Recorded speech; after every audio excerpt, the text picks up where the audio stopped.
গতকালকে বাংলাদেশের একটা সংবাদ শুনতে পাইছি, যেখানে বলা হচ্ছে যে তারা প্রস্তুতি নিচ্ছে যে তারা বাংলাদেশ থেকে আপনার সাগর পথে মালয়েশিয়াতে ঢুকবে। তারা এই প্রস্তুতিটা নিচ্ছে, বাংলাদেশ থেকে সাগর পথে তারা মালয়েশিয়াতে ঢুকবে। কিন্তু বর্ডার গার্ড বাংলাদেশ তাদেরকে আটকাই দিয়েছে, তাদেরকে মালয়েশিয়াতে আর ঢুকতে দেয়নি। কথা কি বুঝতে পারছেন? অর্থাৎ তারা এখনও এটাই বুঝতেছে না যে মালয়েশিয়াতে ঢুকলে মালয়েশিয়ান গভর্নমেন্ট কিন্তু অভিযান পরিচালনা করতেছে খুব কড়াভাবে, আমরা যে কোনো সময় গ্রেপ্তার হইতে পারি। তারপরেও তারা কি করতেছে, জীবনের ঝুঁকি নিয়ে তারা মালয়েশিয়াতে ঢুকার চেষ্টা করতেছে। হয়তোবা সাগর পথে তারা মারাও যেতে পারে, তারপরেও তারা কি করতেছে, তা না, তারা মালয়েশিয়াতে ঢুকবে। আর আমাদের বাংলাদেশ বর্ডার গার্ড কি করছে, এদেরকে মানে আটক করছে। এখন এরা যদি মালয়েশিয়াতে ঢুকতেও, তারা যদি মালয়েশিয়াতে ঢুকে যেতেও, আপনার কাছে কি মনে হয় মালয়েশিয়াতে এখন যেভাবে মানে সারাসি অভিযান চলতেছে এরা গ্রেপ্তার না হই পারতো? না, এরা গ্রেপ্তার হইতো। এই যে দেখেন, গতকালকে মালয়েশিয়ান ইমিগ্রেশন বিভাগ কি করছে জানেন? মালয়েশিয়ান ইমিগ্রেশন বিভাগ গতকালকে মালয়েশিয়ার কুয়ালালামপুরের 3টা স্থানে অভিযান পরিচালনা করছে। সেখান থেকে আমাদের বাংলাদেশে 19 জন সহ মোট 30 জন ব্যক্তিকে গ্রেপ্তার করছে। এখানে বেশিরভাগের লোক হচ্ছে যে আপনার ট্যুরিস্টে আসা লোক। এই ট্যুরিস্টে আসা লোকদের কারণে যারা মালয়েশিয়াতে অবৈধভাবে আসে, দেখা গেছে আপনি একটা কোম্পানিতে আসছেন, সেই কোম্পানির কাজ বন্ধ হয়ে গেছে, কিন্তু আপনি বাংলাদেশ থেকে আসছেন যে টাকা দিয়া, সেই টাকাটাও আপনি উঠাইতে পারেন নাই। এখন আপনি অবৈধ হয়ে গেছেন, এখানে তো আপনি ইচ্ছাকৃতভাবে অবৈধ হন নাই, আপনি আসেন সেটা ঠিক আছে, কিন্তু যারা বাংলাদেশ থেকে ট্যুরিস্টের মাধ্যমে এখানে এসে কৃত্রিমভাবে অবৈধ হচ্ছে, ভুলটা তো হচ্ছে তাদের। তারা কেন এখানে আসতেছে? তাদের কারণে আজকে যারা এখানে অবৈধ আছে, যারা বাংলাদেশ থেকে অবৈধ হয়ে আসে নাই, এখানে আসার পরে অবৈধ হয়েছে, তারা এখানে কিন্তু কষ্ট পাইতেছে। এই ট্যুরিস্টের মাধ্যমে আসা লোকদের কারণে আজকে মালয়েশিয়ান গভর্নমেন্ট কিন্তু দেখা গেছে সে সুযোগটা দিচ্ছে না, মানে অবৈধ লোকদেরকে বৈধ করার সুযোগটা দিচ্ছে না। কেন দিচ্ছে না?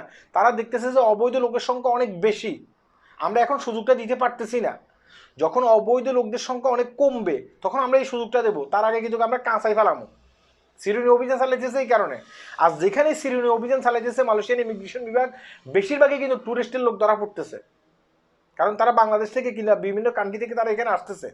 তাই আমি যারা বাংলাদেশ থেকে আসতেছেন, আমি আপনাদেরকে বলবো যে ভাই দেখেন, আপনারা বাংলাদেশ থেকে ট্যুরিস্টের মাধ্যমে আইসেন না, এখানে আসার পরও আপনি গ্রেপ্তার হয়ে যেতে পারেন। কারণ এখানে মালয়েশিয়ার আইন শৃঙ্খলা বাহিনী এখন খুবই কড়া করছে, খুবই কড়া করছে।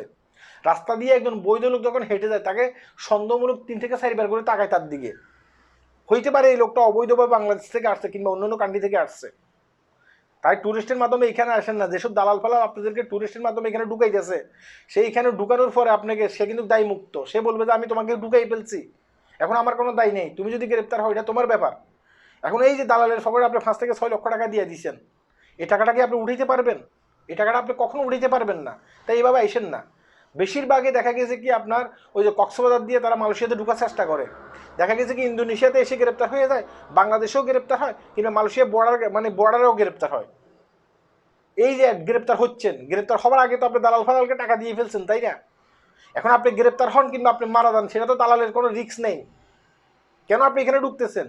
আপনি এখানে ঢুকে আপনি নিজেও বিপদে পড়তেছেন, এবং কি যারা মালয়েশিয়াতে অবৈধ আছে দীর্ঘদিন পর্যন্ত, বিভিন্ন কোম্পানিতে এসে কোম্পানির ভুলের কারণে তারা অবৈধ হয়েছে, কিংবা মেডিকেল আনফিট হওয়ার কারণে তারা অবৈধ হয়েছে, তারা নিজেরাই কিন্তু কষ্ট পাইতেছে শুধুমাত্র আপনাদের কারণে।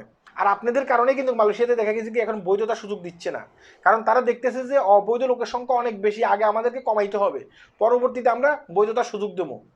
এখন আপনারা ডেলি ডেলি আসতেছেন, আর ডেলি ডেলি মালয়েশিয়াতে আবার অবৈধ লোকের সংখ্যা অনেক বাড়তেছে। এই কারণে কিন্তু বেশিরভাগই তারা মানে এই সুযোগটা দিচ্ছে না।